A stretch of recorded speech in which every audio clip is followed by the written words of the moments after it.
Déclaration officielle du groupe Milelo ya Mboka. Très chers concitoyens, nous, membres de diverses associations sans but lucratif, organisations non gouvernementales, fondations et autres, réunis ensemble et provenant de sensibilités différentes, avons constitué un collectif dénommé Milelo ya Mboka. Et c'est vraiment les Milelo ya Mboka. Ce n'est pas normal que le courant vienne nous dire bonjour et au revoir, alors que nous avons plusieurs barrages hydroélectriques.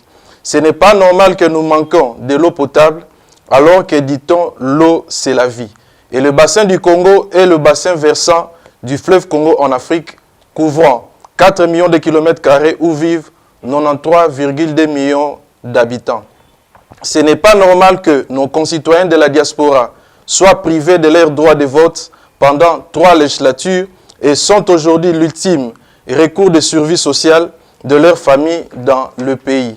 Ce n'est pas normal que nous demeurons privés d'un logement décent, car nombreux d'entre nous vivent dans des ravins comme à Kisenso, Kitokimos, Umrombakikusa et partout ailleurs.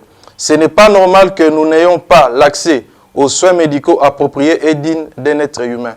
Ce n'est pas normal qu'aujourd'hui, qu'un poulet soit vendu en plusieurs morceaux selon celui qui habite Kingasani achète les Lipapou, celui de Matete, les Mukongo, celui de Cité Panga de Nazareth, les Kingo, celui de Kindele et du quartier Boadi se précipite les Libabe, et Kaeteri, et Kaetera.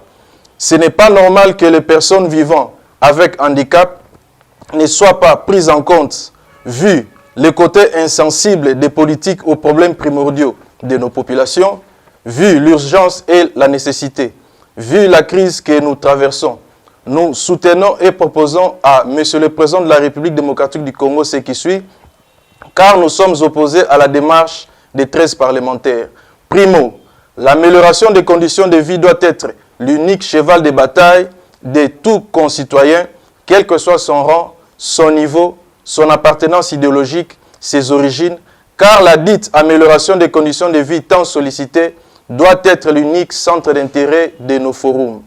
Secundo, le rejet manifeste de la proposition de loi tendant à modifier l'élection du président de la République au suffrage universel indirect, car cela empêcherait l'application effective des libertés publiques et des droits fondamentaux de nos populations et cacherait donc une intention nocturne de modifier la Constitution et violerait les dispositions de l'article 220 de notre Constitution. Tertio, le refus total et catégorique quant à l'organisation et à la tenue d'un quelconque dialogue et qualifiant la démarche menée par les 13 parlementaires d'inopportune et sans objet, car la Constitution prévoit les modes et les cadres de discussion uniquement et seulement institutionnels. Ceci nous éviterait des forums ayant pour objet les partages du pouvoir et ce au détriment de nos populations.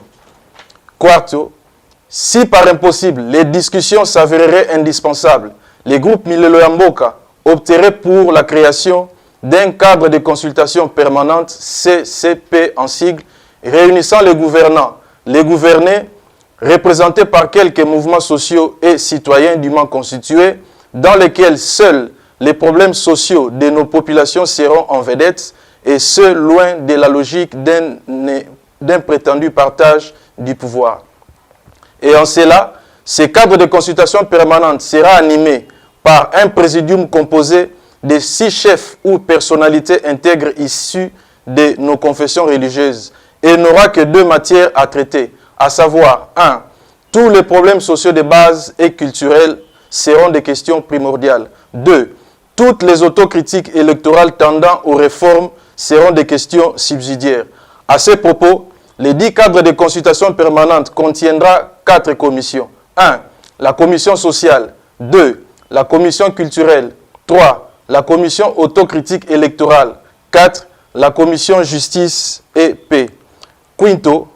La désignation de jeunes militants compétents issus directement de nos populations comme animateurs de certaines institutions ou structures étatiques comme gage de la stabilité communicationnelle sans lequel les revendications malveillantes ne pourront disparaître.